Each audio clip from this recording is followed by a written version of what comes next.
आणि पुण्यामध्ये कार्यकर्ते इतके नाराज झालेले आहेत तिकीटं न मिळाल्यामुळे की काही कार्यकर्त्यांनी थेट उपोषण करण्याचा इशारा दिलेला आहे। खरं तर अनेक कार्यकर्ते अनेक वॉर्डातून इच्छुक होते।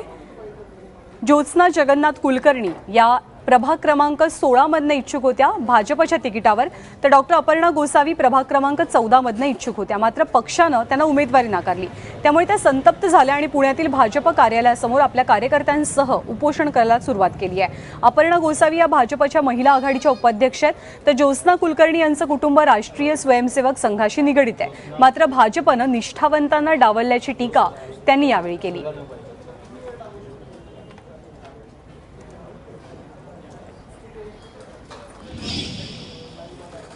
मतदारसंघाचा अध्यक्ष असताना आम्हाला तिकीट मिळेल असं वाटलं होतं।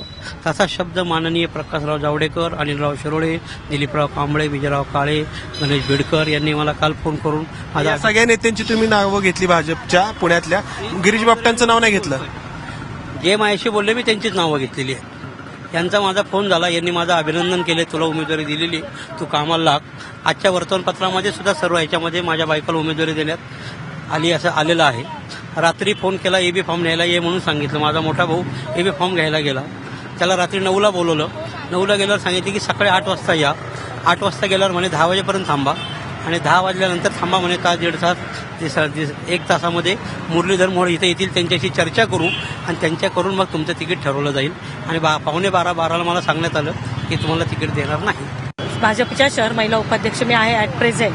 गेली 15 वर्ष मी समाजकार्य करते। माझा इंटरव्ह्यू छान झालेला, सीएम साहेबांच्या रिपोर्टमध्ये माझं नाव 1 नंबरला होतं।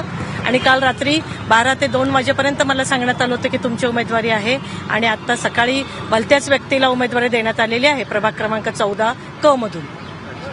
मी कोणाची नावं घेऊ इच्छित नाही, पण आमच्यावर अन्याय होऊ नये, तळमळीच्या आणि निवडून येण्याचं पोटेन्शियल असलेल्या 14 नंबर प्रभागात मी संपूर्ण फिरून संपूर्ण पक्षाचाच प्रचार केलाय, इंडिव्हिज्युअल प्रचार मी केलेला नाहीये। तर माझ्यावर खूप अन्याय झालेला आहे। प्रसंगी मी इथे उपोषण करून कदाचित आत्मदहन करण्याचा प्रयत्न करणार आहे।